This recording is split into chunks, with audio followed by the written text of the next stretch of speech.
Hello guys, Mr. Wilson here. Just another video for you. Hope you're all doing well still.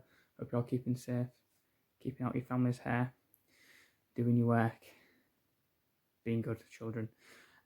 Specifically for Year 5 today, I'm going to do some reading of, well, it's upside down, but The Explorer. Okay. Just a quick recap of where we've got to. So basically, the children have obviously crash landed in the jungle. They've then struggled to survive. Max has been a pain, but they found a map, decided to follow the map. They've gone on kind of a river cruise down the Amazon, and then stumbled upon like a lost city. And the chapter's called, let me just see if I can get it so it's the right way. No. It's called The Ruined City. The man was tall. His arms and hands were covered in scars and burns, old white scars crisscrossed with new red ones. He held a knife at the level of their necks, casually, as if it were a breadstick. Like the Minotaur, whispered Con. At the man's side, close at his heels, waddled an enormous vulture with a red head and a curved beak. It came up higher than the man's knees. That small person in the Dolores trouser suit. The man's nostrils had a high flare to them, and they twitched as he spoke. His voice was deep. His accent, Fred thought, belonged among good tailoring and fast motor cars. What's wrong with him? There was silence, except for Max's sobs. Well, said the man. He twirled the knife in his fingers. The tip of his thumb was missing. He's crying, said Fred. Why? It sounds like a dying screech owl, like a lion blowing on a ship's whistle. Fred's heart was red hot and beating double time. He was surprised that his voice sounded almost calm. He's 5. That's not a reason. You're pointing a knife at his head, said Lila. That's not a good reason. But he lowered his knife. The man stepped closer into a patch of green sun, and they could see him more clearly. His dress was exquisite, but smelt pungent. His trousers, Fred saw, were quite ordinary green khaki, worn through at the knee, and spotlessly clean.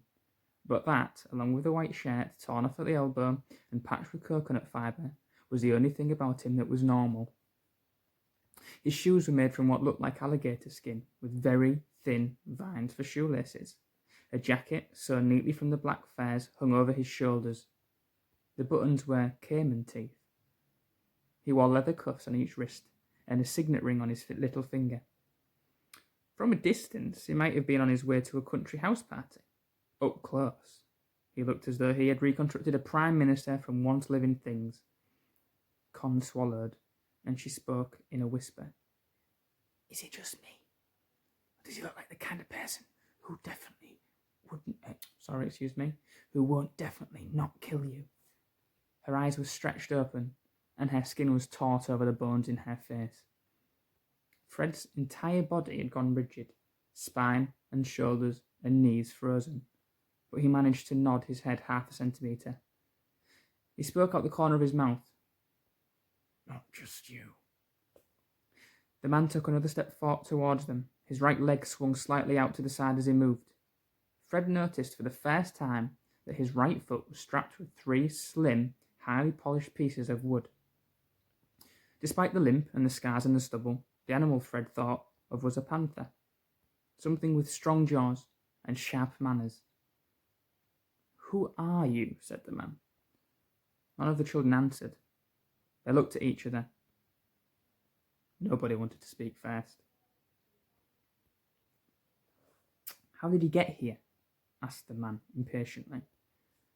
Fred tried to take a deep breath. Our plane crashed, he said, and the pilot died. And we followed the map. He put his hand in his pockets, attempting to look nonchalant while trying to find something he could fight with if he needed to. He could field only a handful of squashed acai berries, which would not be very deadly in a battle. Show me. Fred handed him the scrap of bark, fumbling in his back pocket, his fingers suddenly uncooperative and clumsy. The man glanced at it. Who drew this? Silently, Con raised a hand. Based on what? Con shook her head so that her hair fell in a protective wave across her face. Well, said the man. We found a map in a tree, said Fred, and Con made a copy when it got wet. The man screwed up the bark in his hand. Please, said Lila, don't be angry. All we wanted to do was to get home. The man looked down at the vulture, as if for inspiration. And what am I supposed to do with you now? Nothing. Just let's stay for a little. We won't make any noise, said Lila. A small one will. Max felt the man's gaze fall on him, and he began to cry again. The man let out a sound that was somewhere between a sigh and a growl. Lila picked Max up. Sorry, her voice wavered, and Baka caught the fear from her skin and let out a mew like a cat. He's only 5, she whispered. You all keep saying that as if it's an explanation. Should I like him simply because he's small? I do not like undercooked food. Children are just undercooked adults. Con's lip began to quiver. Fred looked at her, surprised, but he moved his shoe half an inch so that their feet touched. The man looked at them, and ranged in a line in front of him, shaking with nerves and expectation. He sighed. You thirsty? He asked. Yes, said Fred. Very, said Lila. Very, very, said Max. He sniffed tearfully and wiped a great wedge of snot on his wrist. Wait here, he glared at Max. Don't touch the vulture. He bites when he's anxious, and it takes very little to make him anxious. Vultures have nervous souls. The man strode across the great stone courtyard. He stopped at a tree trunk, a stump of wood as wide as a well, and lifted a slab of stone off its top. Fred shielded his eyes and stared.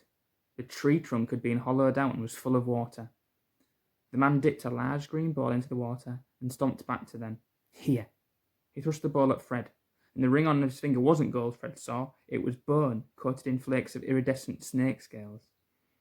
Fred looked at the ball in his hands. It was made from an explorer's pith helmet, the brim of the hat bent into a lip. Fred sniffed it. The man raised his eyebrows. I assure you it's perfectly clean, he said. Fred took a gulp. Thankfully, it didn't taste of hair, only a little bit of wood, birds, and the rainforest. He drank deeply and passed it to Lila, who handed it to Max, who dunked his whole head in the hat. The man waited until all 4 had drunk. Then he took back the bowl and offered it to the vulture. As the vulture drank, the man rested his hand on the bird's head and stroked its wattle with his thumb. His face was tense. What is it that you want? He said. The children looked at each other. We want you to help us get home, said Lila. She spoke very quietly. So quietly that he had to bend down to hear. And why should I? I can't look after Max much longer. His allergies and his nightmares. And I don't know what I can dress him in if he keeps ripping holes in his clothes. Just please help us. As she spoke, the vulture waddled away from the man's side and headed straight for Max, who was hiccuping and sniffing. A line of snot dripped from his nose onto his ankle. The vulture dipped its beak to Max's feet and pecked at the snot. Then it wedged its nose into the side of Max's shoe and breathed in deeply through the holes in its beak. Okay, I'll leave it there. I will come back to it, so be prepared. Maybe next week or whenever this video gets released, maybe a couple of days after, don't know. Okay. Interesting. I wonder who the man is. If you want, maybe you could write me a reply who you think the man is and why you think what you think. Thanks for listening. And again, keep yourself safe. Make sure you're not driving your parents too potty, or whoever you live with too potty. Peace out.